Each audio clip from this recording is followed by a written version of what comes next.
പ്രിയമുള്ളവരെ, നമ്മൾ ഇന്ന് വായിച്ചു കേട്ടത് ലൂക്കയുടെ സുവിശേഷം 9-ാമത്തെ അധ്യായം 28 തുടങ്ങി 36 വരെയുള്ള വാക്യങ്ങളാണ്. ഈ ഈശോ രൂപാന്തരപ്പെടുന്ന ഭാഗമാണിത്.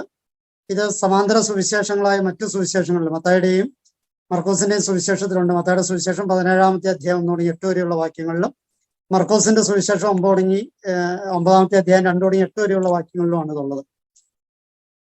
ഇതിന്റെ ഒരു പശ്ചാത്തലം അറിഞ്ഞിരിക്കുന്നത് നല്ലതാണ്. യേശു തന്റെ പീഡാനുഭവത്തിന്റെ 1-ാം പ്രവചനം നടത്തി 8-ാം ദിവസമാണ് ഈ രൂപാന്തരീകരണ സംഭവം ഉണ്ടാകുക.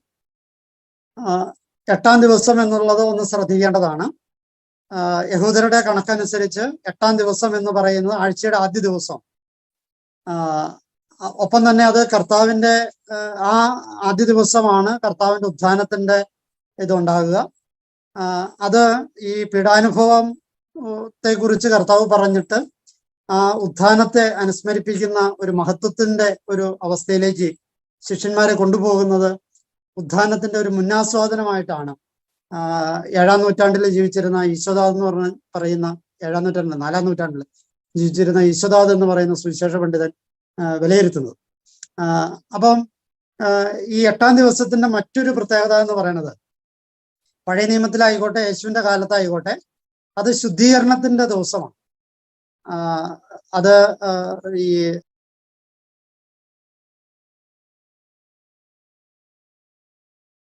ജീവിതത്തിലായാലും ഒപ്പം തന്നെ ഈ മതജീവിതത്തിലായാലും ശുദ്ധീകരണത്തിന്റെ നാളാണ്.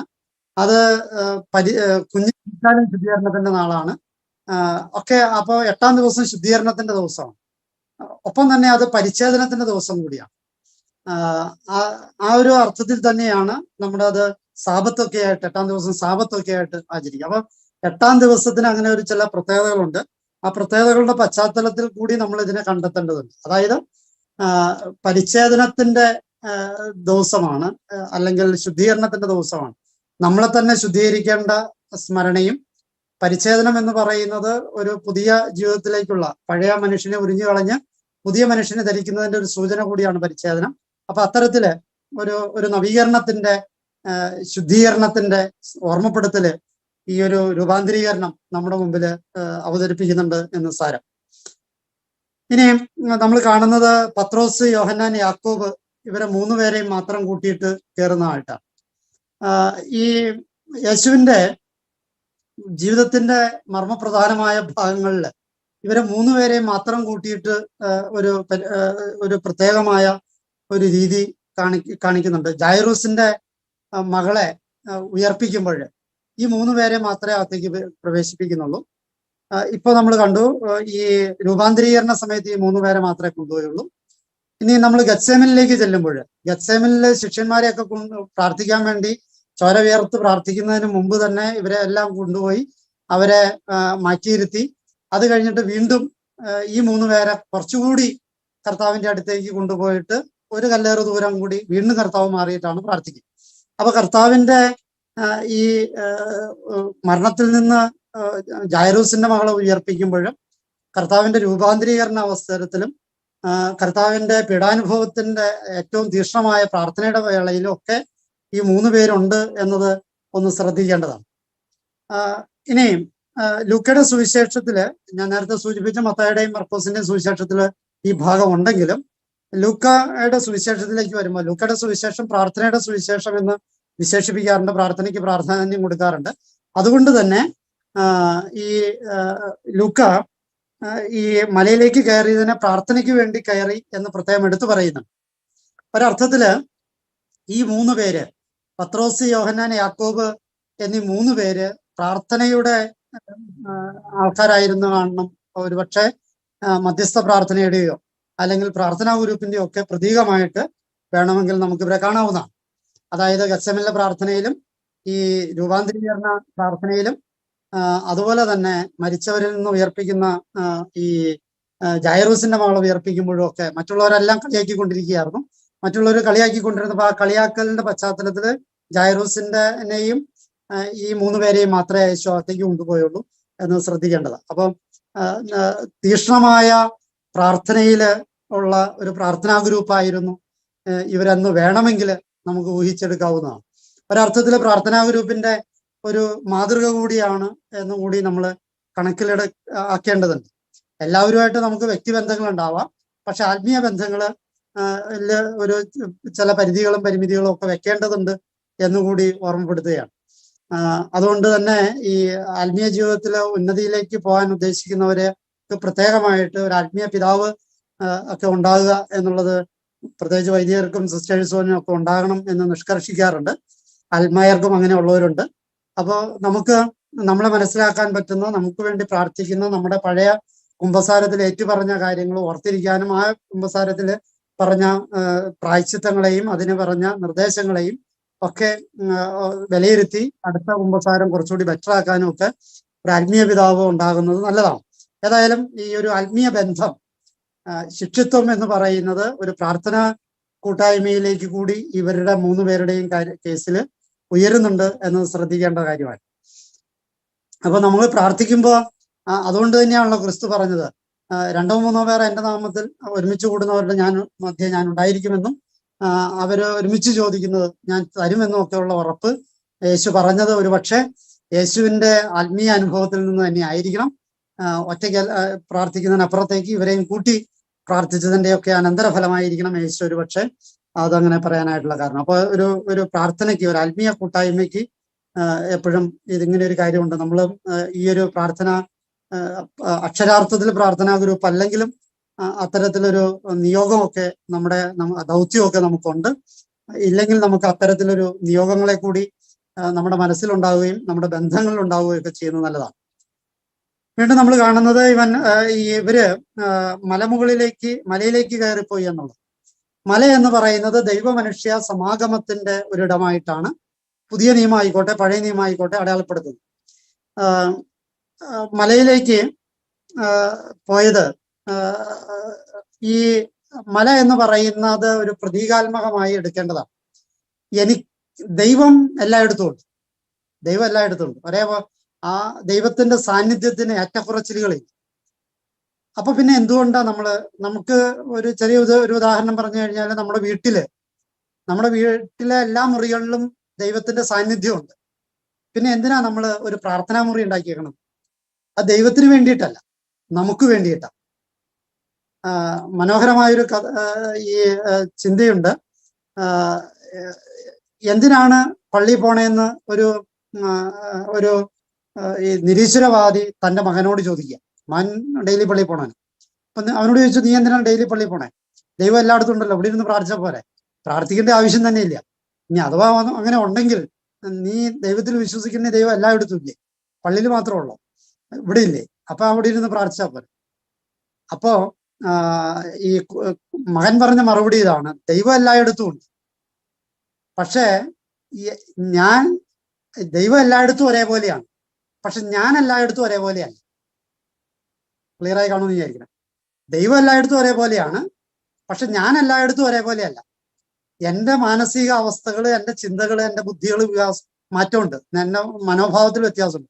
അപ്പൊ ദൈവം എല്ലായിടത്തും ഒരേപോലെയാണെങ്കിലും ഞാൻ എല്ലായിടത്തും ഒരേപോലെ അല്ലാത്തത് കൊണ്ട് എനിക്ക് പറ്റിയ ഒരിടം ദൈവത്തിന് വേണ്ടി കണ്ടെത്തുന്നു എന്നുള്ളത്.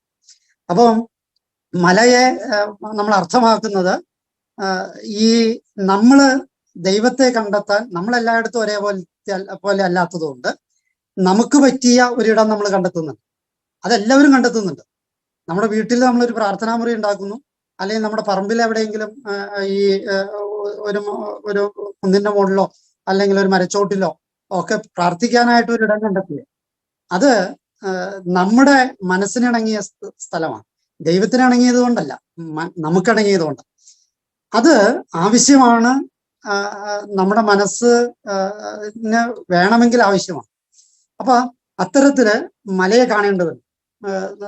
ഒരു നിത്യാരാധന ചാപ്പല്, ഒരു ദേവാലയം, ഒരു ധ്യാന കേന്ദ്രം, ഒരു നൊവേന കേന്ദ്രം, ഒരു പ്രാർത്ഥനാ മുറി, ഒരു പള്ളി. നീ ഒരു പള്ളി തന്നെ എടുത്തേ. ആ പള്ളിയിൽ നമ്മൾ ഇരിക്കുന്ന ഒരു ഇരിപ്പിടം ഉണ്ടല്ലോ, ആ ഇരിപ്പിടത്തിൽ വേറെ ആരെങ്കിലും വന്നു കയറിയാൽ നമ്മൾ അസ്വസ്ഥരാകും. ദൈവത്തിനൊരു അസ്വസ്ഥതയില്ല, നമുക്ക് അസ്വസ്ഥത. എന്തിനാ നമ്മുടെ വീട്ടിൽ നമ്മൾ പ്രാർത്ഥിക്കാനിരിക്കുന്ന ഒരു പ്രത്യേക സ്ഥലം ഉണ്ടാവും. വീട്ടിൽ പോലും, വീട്ടിലൊരു മുറിയിൽ പോലും നമ്മൾ ഒരു നിഷ്കർഷ വെച്ചിട്ടുണ്ട്. നമുക്ക് അവിടെ ഇരുന്നാലും ഒരു സ്വസ്ഥത കിട്ടണം. ഒരു അല്പം മാറിയ വേറെ ഒരു ഗസ്റ്റ് വന്നു, 2-3 പേര് വന്നു, അവര് ചാടി കയ്യേറി, നമ്മളായ ഡിസ്ട്രാക്റ്റഡ് ആയി. അപ്പം ഇങ്ങനെ ഒരു മല ഉണ്ടാകുന്നത് നല്ലതാണ്. പക്ഷേ ഈ മലയിൽ കൂടാരം അടിക്കരുത്. അതാണ് ഇന്നത്തെ വചനം നമ്മളോട് പറയുന്ന ഒരു വാക്യം. മലയിൽ കൂടാരം അടിക്കരുത്. ഇവിടെ ഉണ്ടെങ്കിലേ എനിക്ക് പ്രാർത്ഥിക്കാൻ പറ്റുമെന്നൊന്നും വാശി പിടിച്ചേക്കരുത്. ഇതുണ്ടെങ്കിൽ നല്ലത്, മലയുണ്ടെങ്കിൽ നല്ലത്, മലയില്ലെങ്കിലും പ്രാർത്ഥിക്കാൻ പാടില്ല. അപ്പം ഈ ഇന്നത്തെ വചനം നമ്മൾ അവസാന ഭാഗത്ത് അത് കാണുന്നുണ്ട്. കൂടാരങ്ങൾ ഉണ്ടാക്കാന്ന് പറഞ്ഞതിന്റെ ഈ ലൂക്കായുടെ സുവിശേഷത്തിൽ കൂടാരം ഉണ്ടാക്കുന്നതിനെ കുറിച്ച് പറയുന്നില്ല, അതിന് മറുപടിയില്ല, മറ്റൊടത്ത് മറുപടിയുണ്ട്. അപ്പൊ ഈ ഇങ്ങനെയുള്ള ഇരിപ്പിടങ്ങളും ഇങ്ങനെയുള്ള പ്രാർത്ഥനാ മുറികളും ധ്യാന കേന്ദ്രങ്ങളും ഒക്കെ നമുക്ക് ആവശ്യമാണ്. നമ്മുടെ മനസ്സിന് ആവശ്യമാണെങ്കിൽ നമുക്ക് ആവശ്യമാണ്. ഇല്ലെങ്കിൽ കുഴപ്പമൊന്നുമില്ല. പക്ഷേ ഉണ്ടെങ്കിൽ അത് നല്ലത്. അങ്ങനെ ഉണ്ടെങ്കിൽ അതിന് പറ്റിയ സ്ഥലം തിരഞ്ഞെടുക്കുക. പക്ഷെ അവിടെ കൂടാരം അടിക്കരുത്. നമ്മുടെ വലിയ ദുരന്തം അവിടെ കൂടാരം അടിക്കുന്നു എന്നുള്ളതാണ്. ഈ അവിടെ കൂടാരം അടിക്കുന്നത് വലിയ ദുരന്തമാണ്. അത് നമുക്ക് പിന്നീട് അതിനെ കുറിച്ചാണ്. ഏതായാലും ഈ മലയെ കുറിച്ച് നമ്മളൊന്ന് ധ്യാനിക്കുന്നതല്ല. ഇനി എന്തിനാണ് ഈ യേശു മലയിലേക്ക് പോയത് എന്ന ചോദ്യത്തിന് യാക്കോബ് ശ്ലീഹ നേരിട്ട് തരുന്ന ഉത്തരം പ്രാർത്ഥിക്കാൻ പോയി നമ്മൾ. പക്ഷേ വ്യംഗ്യമായ ഒരു ലക്ഷ്യം കൂടി പറയുന്നുണ്ട്. അത് ഈ രൂപാന്തരീകരണത്തിന്റെ വാക്യം വായിക്കണമെങ്കിൽ തൊട്ടു മുമ്പുള്ള പാരഗ്രാഫിന്റെ അവസാനത്തെ വാക്കാണ് 27-ാമത്തെ വചനം.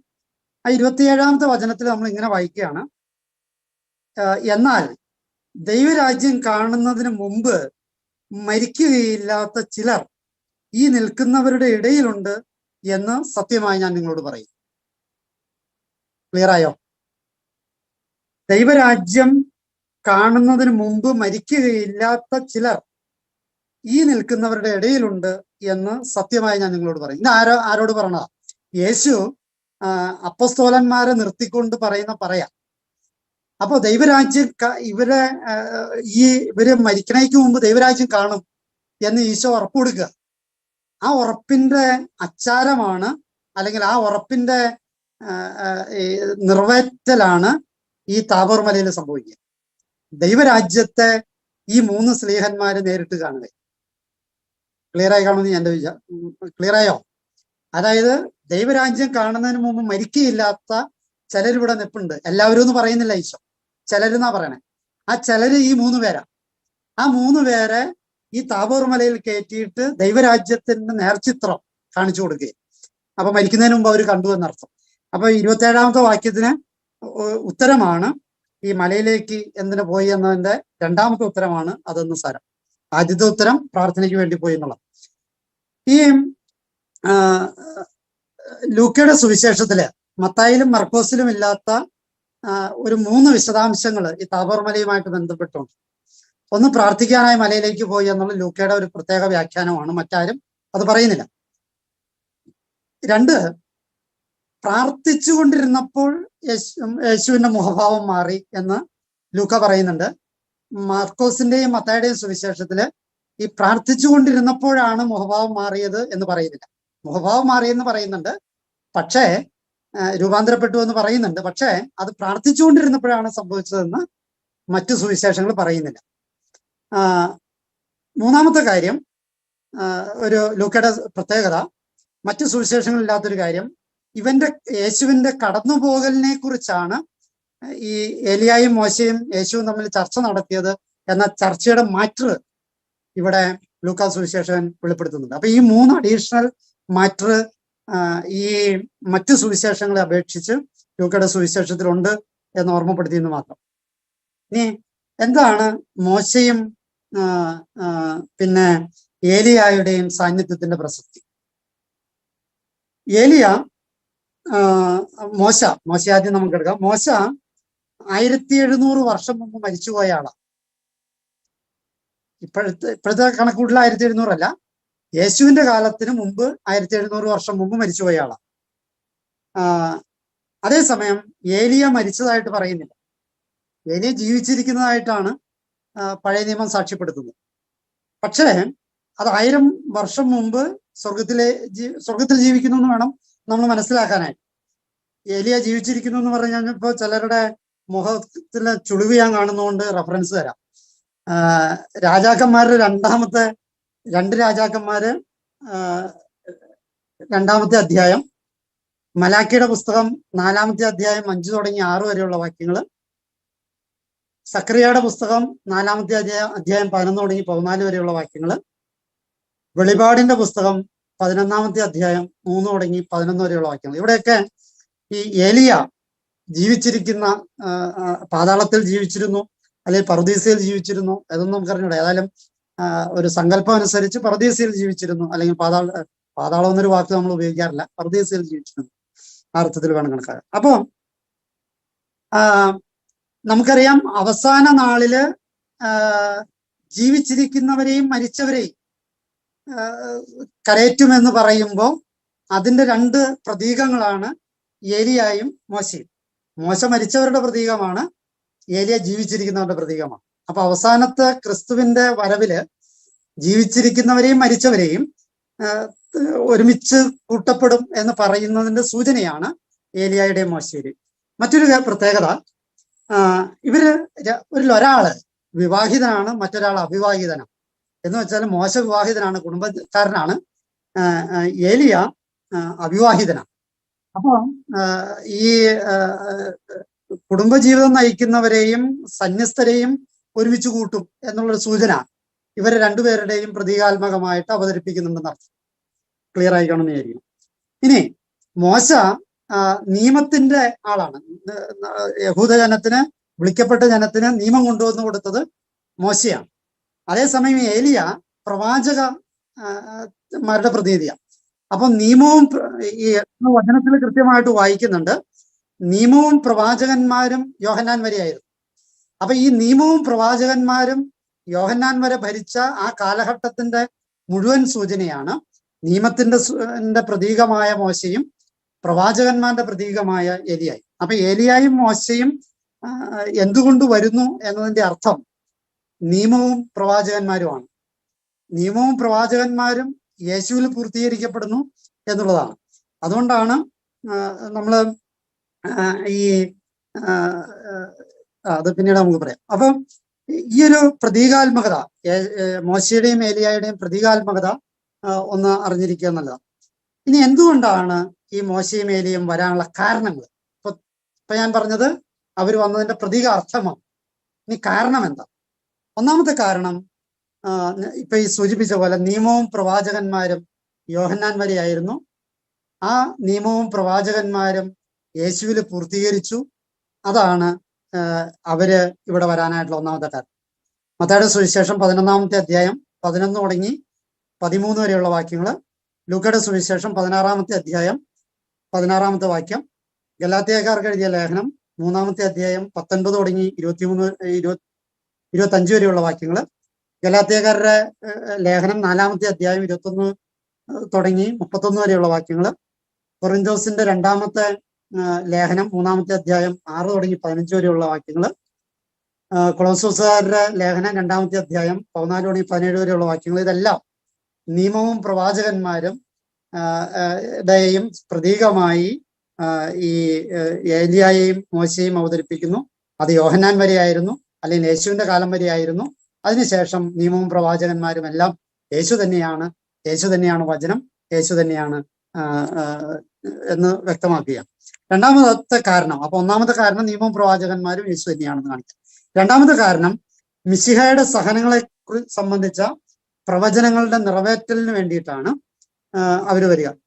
ലൂക്കയുടെ സുവിശേഷം 24-ാമത്തെ അധ്യായം 25 തുടങ്ങി 27 വരെയുള്ള വാക്യങ്ങള്, ലൂക്കയുടെ സുവിശേഷം 24-ാമത്തെ അധ്യായം 44 തുടങ്ങി 45 വരെയുള്ള വാക്യങ്ങള്, യോഹന്നാന്റെ സുവിശേഷം 1-ാമത്തെ അധ്യായം 45-ാമത്തെ വാക്യം, നടപടിയുടെ പുസ്തകം 13-ാമത്തെ അധ്യായം 29 തുടങ്ങി 41 വരെയുള്ള വാക്യങ്ങൾ. ഇതെല്ലാം മിശിഹായുടെ സഹനങ്ങളെ സംബന്ധിച്ച നിറവേറല് ഇവിടെ നടക്കുന്നു ഈ ഏലിയായുടെയും മോശയുടെയും സാന്നിധ്യത്തിൽ നിന്നുള്ള. മൂന്നാമത്തേത്, മിശിഹ എന്ന നിലയിൽ ക്രിസ്തു ദൈവത്തിൽ നിന്നുള്ള പൂർണ്ണ അധികാരിയും ദൈവത്തിനും മനുഷ്യർക്കും ഇടയിലുള്ള മധ്യസ്ഥനുമാണ് എന്ന് തെളിയിക്കാൻ വേണ്ടിയിട്ടാണ് ഈ മോശയും ഏലിയായും വരിക. അത് നടപടിയുടെ പുസ്തകം 3-ാമത്തെ അധ്യായം. ഒന്നുകൂടെ പറയാം, മിശിഹ എന്ന നിലയിൽ ക്രിസ്തു ദൈവത്തിൽ നിന്നുള്ള പൂർണ്ണ അധികാരിയും ദൈവത്തിനും മനുഷ്യർക്കും ഇടയിലുള്ള മധ്യസ്ഥനുമാണ് എന്ന് കാണിക്കാം. അത് നടപടിയുടെ പുസ്തകം 3-ാമത്തെ അധ്യായം 22 തുടങ്ങി 23 വരെയുള്ള വാക്യങ്ങൾ, ഹെബ്രായർക്ക് എഴുതിയ ലേഖനം 1-ാമത്തെ അധ്യായം 1 തുടങ്ങി 1-2 വാക്യങ്ങൾ, തിമോത്തിയോസിന് എഴുതിയ 1-ാമത്തെ ലേഖനം 2-ാമത്തെ അധ്യായം 5-ാമത്തെ വാക്യമൊക്കെ ഇത് സൂചിപ്പിക്കുന്നു. 4-ാമത്തെ കാരണം മരിച്ചവരുടെ ആയിരിക്കുന്ന അവസ്ഥയും ആയിരിക്കേണ്ട അവസ്ഥയും തമ്മിൽ വ്യക്തമാക്കാൻ വേണ്ടിയിട്ടാണ്. ലൂക്കയുടെ സുവിശേഷം 16-ാമത്തെ അധ്യായം 10. അത് കൃത്യമായിട്ട് പറഞ്ഞു തന്നു കഴിഞ്ഞാൽ നമ്മള് ധനവാന്റെയും ലാസറിന്റെ ഉപമയുണ്ടല്ലോ. ഈ ധനവാന്റെയും ലാസറിന്റെ ഉപമയില് ഈ ഇവരെ മരിച്ച സ്വർഗത്തിലുള്ള ആരെങ്കിലും ഭൂമിയിലേക്ക് വിടാൻ പറയുന്നുണ്ട്, ധനവാൻ പറയുന്നുണ്ട്.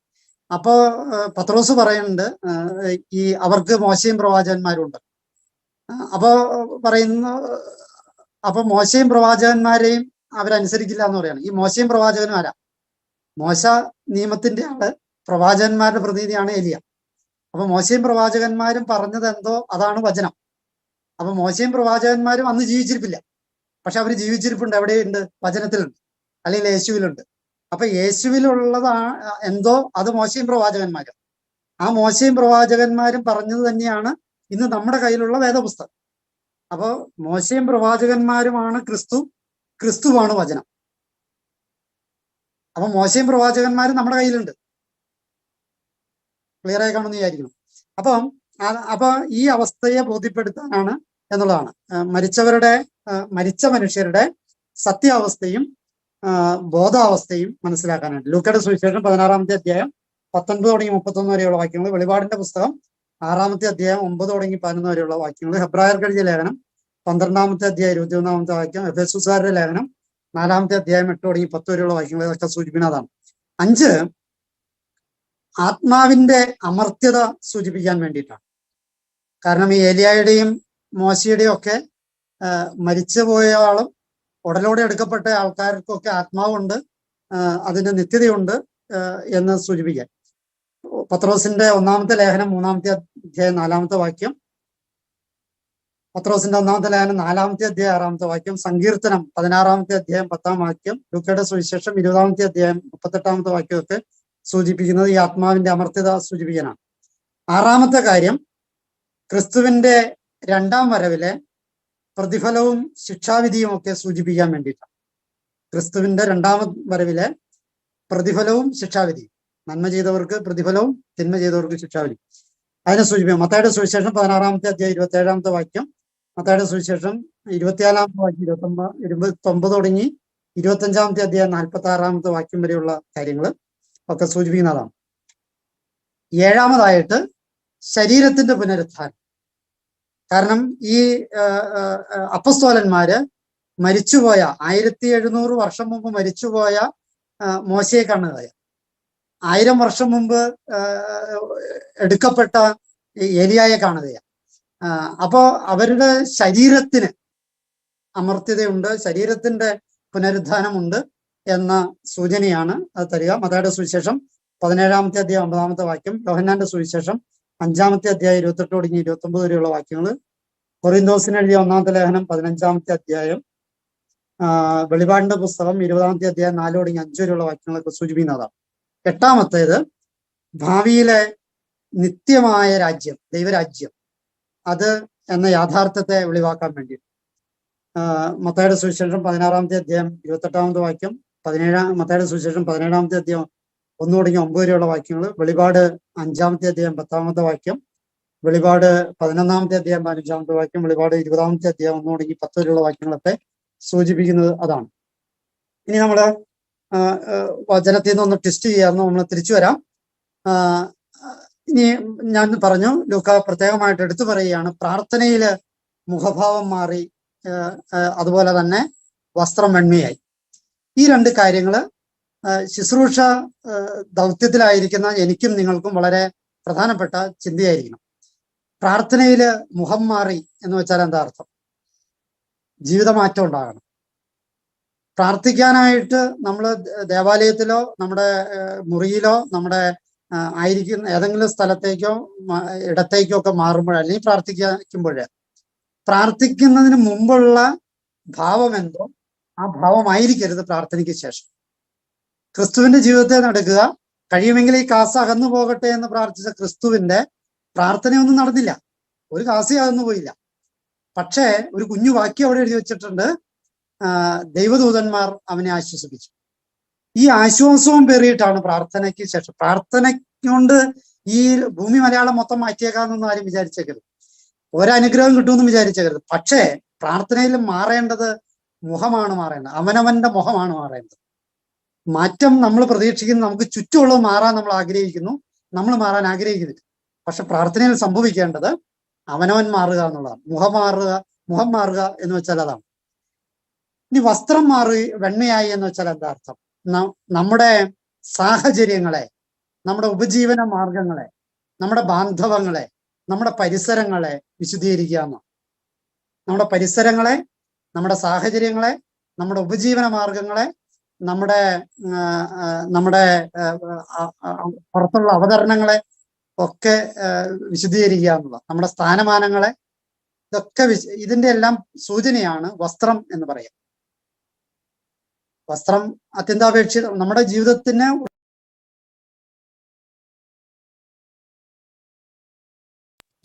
ഒഴിച്ചുകൂടാൻ പറ്റാത്ത എന്തൊക്കെയുണ്ടോ അതെല്ലാം വസ്ത്രത്തിന്റെ സൂചനയാണ്. അപ്പൊ അതെല്ലാം വെണ്മയായി എന്നാ പറഞ്ഞത്. അത് മാറാനല്ല പറഞ്ഞത്, അത് വെണ്മയാക്കാനാ പറഞ്ഞത്, അത് വിശുദ്ധീകരിക്കാനാ പറഞ്ഞത്. അപ്പൊ അതൊക്കെ മാറ്റി വെക്കണമെന്നല്ല പറഞ്ഞത്, അതെല്ലാം വിശുദ്ധീകരിക്കാന്ന്. പക്ഷെ മാറ്റം എവിടെയാ വരണ്ടേ? മാറ്റം തമ്മിലാ വരണ്ടേ. അപ്പൊ നമ്മൾ ചെയ്തുകൊണ്ടിരിക്കുന്നത് എന്താണെന്ന് വെച്ചാൽ പരിസരങ്ങളെ നമ്മൾ മാറ്റുന്നു, നമ്മൾ മാറുന്നുമില്ല, നമ്മൾ വിശുദ്ധീകരിക്കുന്നില്ല. പക്ഷെ ഇവിടെ ഉണ്ടാകേണ്ടത്, ക്രിസ്തുവിൽ സംഭവിച്ചത് പരിസരങ്ങളെ വിശുദ്ധീകരിച്ചു, അവന്റെ ഭാവം മാറി. അപ്പൊ പ്രാർത്ഥനയിൽ സംഭവിക്കേണ്ട ഈ രണ്ട് മാറ്റങ്ങള് നമ്മുടെ ഓരോരുത്തരെയും ജീവിതത്തിൽ സംഭവിക്കേണ്ടതുണ്ട്, നമ്മുടെ കുടുംബങ്ങളിൽ സംഭവിക്കേണ്ടതുണ്ട്, നമ്മുടെ എല്ലാ മേഖലകളിലും സംഭവിക്കേണ്ടതുണ്ട് എന്ന് സാരം. 32ാമത്തെ വാക്യത്തിൽ വായിക്കുകയാണ്, നിദ്രാവിവശരായിരുന്നെങ്കിലും ശിഷ്യന്മാർ ഉണർന്നിരുന്നു. അത് ഒരു ചെറിയ ട്വിസ്റ്റ് അക്കാര്യത്തിലുണ്ട്. പിസിത്ത ബൈബിളിലും മറ്റു പല തർജിമകളിലും, POC ബൈബിളിൽ എഴുതിയിരിക്കുന്നത് നിദ്രാവിവശരായിരുന്നിട്ടും പത്രോസും കൂടിയുള്ളവരും ഉണർന്നിരുന്നു എന്നാണ്. പക്ഷെ മറ്റു ബൈബിളുകളിൽ കാണുന്ന വിവർത്തനം ഇങ്ങനെയാണ്, അവര് ഉറങ്ങിയെങ്കിലും ഉണർന്നു എന്നുള്ളത്. അപ്പൊ അല്പം ഒരു കുളിപ്പിക്കുന്ന രീതിയിലാണ് POC അവതരിപ്പിച്ചിട്ടുള്ളത്. അവർ ഉറങ്ങിയെന്ന് പറഞ്ഞിട്ടില്ല, പക്ഷെ മറ്റുള്ളടത്ത് ഏതാണ്ട് ഉറങ്ങി എന്നുള്ള അർത്ഥത്തിൽ തന്നെയാണ് മറ്റു ബൈബിളുകൾ പലപ്പോഴും തർജ്ജമ ചെയ്തിട്ടുള്ളത്. അതിന്റെ മൂലഗ്രന്ഥത്തിന്റെ വ്യക്തമായൊരു സൂചന കിട്ടാത്തതുകൊണ്ടാണ് ഞാൻ അതിന്റെ ഗ്രീക്ക് തർജ്ജമ കൃത്യമായിട്ട് കിട്ടിയില്ല. എങ്കിൽ അത് ഞാൻ പറഞ്ഞ് അത് എന്താണ് സത്യം എന്ന് പറഞ്ഞാണ്. പക്ഷെ ഞാനൊരു സംയുക്താവസ്ഥയിലാണ്. ഇവർ സത്യത്തിൽ ഉറങ്ങിയില്ലയോ എന്ന് നമുക്ക് പറയാൻ പറ്റണില്ല. ഏതായാലും മറ്റു ബൈബിളുകളിൽ ഉറങ്ങിയെന്നൊരു സൂചനയുണ്ട്, പക്ഷെ POC ബൈബിളിൽ ഉറങ്ങിയെന്നൊരു സൂചനയില്ല. അവര് ഉറക്കത്തിന്റെ പടിവാതിൽക്കലായിരുന്നു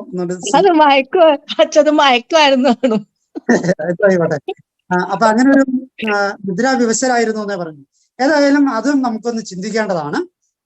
ഈ നിദ്രയിൽ ഉണരേണ്ട ഒരു സാഹചര്യം എന്ന് നമ്മുടെ ചിന്തയെ വല്ലാതെ ഉണർത്തേണ്ട ഒന്നാണ്. ഈ ഉണർവ് ഇല്ല എന്നുള്ളത് തന്നെയാണ് യേശുവിന്റെ ഏറ്റവും വലിയ കുറ്റപ്പെടുത്തൽ. നിങ്ങൾ ജാഗ്രത പാലിക്കണം എന്നുള്ളതിനൊക്കെ തരുന്ന സൂചന ഈ ഒരു ഉണർവില്ല എന്നുള്ളതാണ്. അപ്പൊ ഈ എത്ര ക്ഷീണിതരാണെങ്കിലും എത്ര ഉറങ്ങുന്നവരാണെങ്കിലും ഉണരേണ്ട സമയമായി. വിശുദ്ധ അഗസ്തീനോസിനെ മാനസാന്തരപ്പെടുത്തിയ വാക്യം പൗലോസിന്റെ വാക്യം അത് തന്നെയാണല്ലോ, നിദ്ര വിട്ടുണരേണ്ട സമയമായിരിക്കുന്നു, പകലിന്റെ ജോലികളിൽ വ്യാപൃതരാകാം, രാത്രിയുടെ സമയം കഴിഞ്ഞു എന്നൊക്കെ പറഞ്ഞുകൊണ്ടുള്ള പൗലോസിന്റെ വാക്യങ്ങൾ. അപ്പൊ ഈ നിദ്രയെ ഈ ഔസേപിതാവിനെ കുറിച്ച് അവതരിപ്പിക്കുന്ന മത്തായി സുവിശേഷം അവതരിപ്പിക്കുന്ന എല്ലാം ഈ ഉണർന്ന വിവരമാണല്ലോ. അവൻ നിദ്ര വിട്ടുണർന്നു, അവൻ സ്വപ്നത്തിൽ നിന്നുണർന്നു. ഈ ഉണർവാണ് നമ്മുടെ ജീവിതത്തിന്റെ സാരാംശമാകേണ്ടത്. ഈ ഉണർവാണ് സത്യത്തില് ശിഷ്യന്മാർക്ക് ഗത്സേമൻ തോട്ടത്തിൽ ഇല്ലാതെ പോയി. അതേസമയം ഈ ഉണർവ് രൂപാന്തരീകരണ സമയത്ത് ഉണ്ടായി എന്നുള്ളതും ശ്രദ്ധിക്കേണ്ട ഒരു കാര്യമാണ്.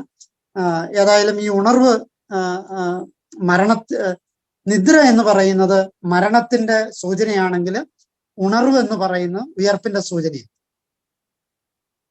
ഒന്ന് കുറിച്ച് വെച്ചോളുക.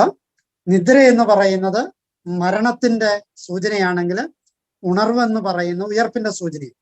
അപ്പൊ മറ്റ് സുവിശേഷങ്ങളില് അവതരിപ്പിക്കുന്ന രീതി അനുസരിച്ച് അവര് ഉറങ്ങിപ്പോയിട്ട് ഉണർന്നു എന്നുള്ള ഒരു പക്ഷേ ഇത് ഈ രൂപാന്തരീകരണം രാത്രി ആയിരുന്നിരിക്കാൻ സംഭവിച്ചേക്കണത് എന്നുള്ളതാണ് പുരാതന കാലത്തെ ബൈബിൾ പണ്ഡിതന്മാർ വിലയിരുത്തിയിട്ടുള്ളത്. അതിന്റെ കാരണം ഇതാണ്, യേശുവിന്റെ മർമ്മപ്രധാനമായ സംഭവങ്ങളെല്ലാം രാത്രിയിലാണ് സംഭവിച്ചിട്ടുള്ളത്. യേശുവിന്റെ ജനനം രാത്രിയിലായിരുന്നു, യേശുവിന്റെ ഉയർപ്പ് രാത്രിയിലായിരുന്നു, യേശു മരിച്ചപ്പോ ഇരുട്ടായി, പകലായിരുന്നെങ്കിൽ ഇരുട്ടായി. അങ്ങനെ ഇരുട്ടിനോട് ബന്ധപ്പെട്ടാണ് യേശുവിന്റെ പൊതുജീവിതങ്ങളെ വിലയിരുത്തുക. അപ്പൊ അത്തരത്തില് ഇരുട്ടിലെ ഉണർവായിട്ടാണ് ക്രിസ്തുവിനെ കാണുക. അതായത് മരണത്തിലെ ഉയർപ്പായിട്ട്, നിദ്രയുടെ ഉണർവായിട്ട്, രാത്രിയുടെ പകലായിട്ട് ഒക്കെയാണ് ക്രിസ്തുവിനെ അവതരിപ്പിക്കുക. അപ്പൊ അത്തരത്തില് നിദ്ര വിവശരായിരുന്നു, മരണ വക്കിലായിരുന്നു, അവർക്ക് ഉയർപ്പ് ഉണ്ടായിരുന്നു, ഉണർവുണ്ടായി, ഉയർപ്പുണ്ടായി എന്നർത്ഥം. ഇനി പറയുകയാണ് ശിഷ്യന്മാർ അവന്റെ മഹത്വം ദർശിച്ചു എന്ന് പറയുകയാണ്. അതായത് മോശയും ഏലിയായും അവരുടെ മഹത്വം കണ്ടു. ഈ മഹത്വം കാണുന്നതിന് മുമ്പ് മരിക്കാത്തവരാണ് അവരെന്നുള്ള സൂചന നേരത്തെ ഞാൻ പറഞ്ഞു. നമ്മളും ഈ മഹത്വം ദർശനത്തിലേക്കാണ് നമ്മുടെ ഏറ്റവും വലിയ ചിന്ത അല്ലെങ്കിൽ ഏറ്റവും വലിയ സ്വപ്നമായിട്ട് മാറേണ്ടത്. ഈ മഹത്വം ദർശിച്ചത് കൊണ്ടാണ് പിന്നീട്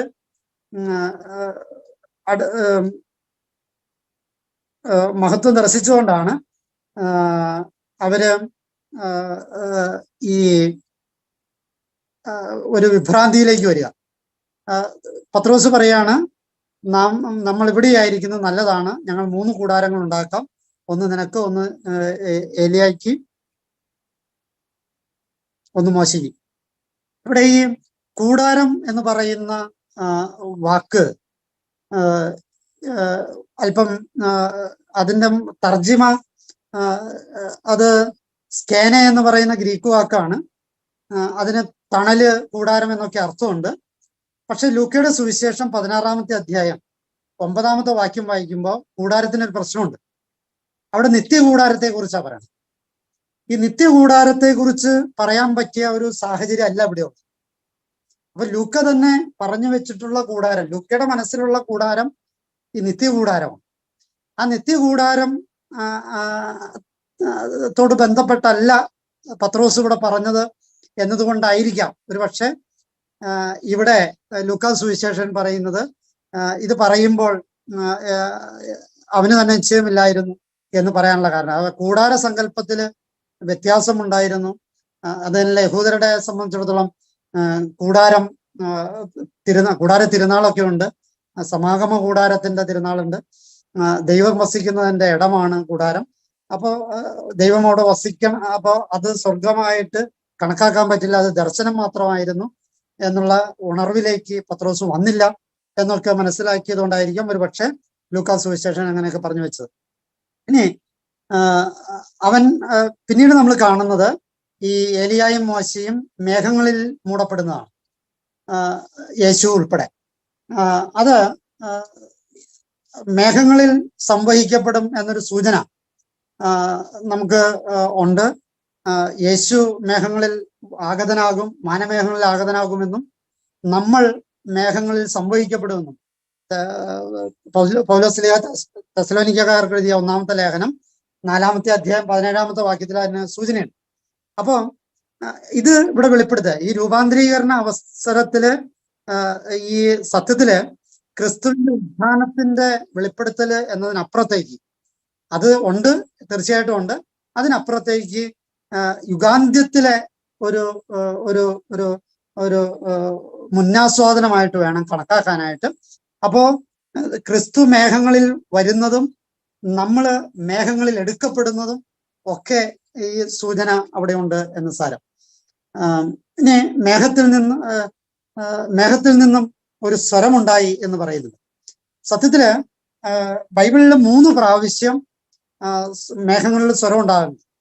ഒന്ന് യേശുവിന്റെ ജ്ഞാനസ്നാന സമയത്ത്, രണ്ട് യേശുവിന്റെ രൂപാന്തരീകരണ സമയത്ത്, മൂന്ന് യേശു മഹത്വപ്പെടുത്തണമെന്ന പ്രാർത്ഥനാ സമയത്ത്. അതൊരു പക്ഷെ നിങ്ങൾക്ക് പിടികിട്ടി കാണൂല, റെഫറൻസ് വരാം. യോഹന്നാന്റെ സുവിശേഷം 12-ാമത്തെ അധ്യായം 28-ാമത്തെ വാക്യം. ഞാൻ മഹത്വപ്പെടുത്തിയിരിക്കുന്നു എന്ന് മേഘങ്ങളിൽ നിന്ന് ശബ്ദം ഉണ്ടായിരുന്നു. അപ്പൊ 3 പ്രാവശ്യം മേഘങ്ങളിൽ നിന്ന് യേശുവിന്റെ ജീവിതകാലത്ത് ശബ്ദം ഉണ്ടായി. ഒന്ന് ജ്ഞാനസ്നാന സമയത്ത്, മറ്റൊന്ന് രൂപാന്തരീകരണ സമയത്ത്, മറ്റൊന്ന് യേശു മഹത്വത്തിന് വേണ്ടി പ്രാർത്ഥിച്ചപ്പോൾ. അപ്പം ഇനി ഇവിടെ ശിഷ്യന്മാര് മൗനം അവലംബിച്ചു എന്നാണ് പറയുന്നത്. ഇവിടെ ഈ ഒരു നമ്മുടെ ഒരു പ്രാർത്ഥനാ അനുഭവത്തെ ഒന്ന് വീക്ഷിക്കുന്നതല്ല. നമ്മൾ കരിസ്മാറ്റിക് ധ്യാനങ്ങളിലോ അല്ലെങ്കിൽ മറ്റു കാര്യങ്ങളിലോ ഒക്കെ പോയി കഴിയുമ്പോൾ ചിലർക്കെങ്കിലും ഏറ്റവും മർമ്മപ്രധാനമായ കാര്യമാണ് ഭാഷാവരം കിട്ടണം. ഭാഷാവരം കിട്ടിയാൽ എങ്ങനെ സംസാരിക്കും? എങ്ങനെ സംസാരിക്കുന്നു എന്ന് വെച്ചാൽ അതിനുള്ള ഒറ്റ ഉത്തരവേ ഉള്ളൂ. ഈ 33-ാമത്തെ വാക്യം പറയുന്നത്, താൻ എന്താണ് പറയുന്നതെന്ന് അവന് തന്നെ നിശ്ചയമില്ല. ക്ലിയർ ആയി കാണുന്ന വിചാരിക്കണം. ഭാഷാവരം കിട്ടിക്കഴിഞ്ഞാൽ എന്താണ് പറയുന്നതെന്ന് അവന് തന്നെ നിശ്ചയം ഉണ്ടാവില്ല. അത് ഒന്നാമത്തെ അനുഭവമാണ്. ആ അനുഭവത്തിൽ നിന്ന് 2-ാമത്തെ തലത്തിലേക്ക് വരണം. കർത്താവിന്റെ മഹത്വത്തിന്റെ തലത്തിലേക്ക് വരുമ്പോൾ പിന്നെ എന്താ? ഭാഷാവരമല്ല, പിന്നെ മൗന. ശിഷ്യന്മാര് മൗനത്തിലാണ്ടു എന്നുള്ളതാണ്. അപ്പം ഈ പ്രാർത്ഥനയുടെ അതിവാചാലത, പ്രാർത്ഥനയുടെ അതികസർത്ത്, അല്ലെങ്കിൽ ആചാരങ്ങളുടെ അതിപ്രസരം ഒക്കെ ഉണ്ടാകുന്നത് ഇത് ഈ എന്താണ് ചെയ്യുന്നതെന്ന് അറിവില്ലാത്തതുകൊണ്ട്. അതൊരു എന്നാ പറയണ, ഒരു മനസ്സിന്റെ ഒരു പ്രത്യേക അവസ്ഥയാണ്. ആ അവസ്ഥയിൽ ചെയ്തു പോകുന്നത്. അത് കഴിഞ്ഞിട്ട് കർത്താവിന്റെ മഹത്വത്തിന്റെ അനുഭവത്തിലേക്ക് വന്നു കഴിഞ്ഞാല് നിറകുടം തുളുമ്പില്ല എന്ന് പറഞ്ഞതുപോലെ ഒരു ഒച്ചപ്പാടും ഉണ്ടാവില്ല, ഒരു ബഹളം ഉണ്ടാവില്ല, ഒരു ആചാരം ഉണ്ടാവില്ല, ഒരു മൈക്ക് സെറ്റും ഉണ്ടാവില്ല. അവൻ മൗനത്തിലേക്ക് വരും.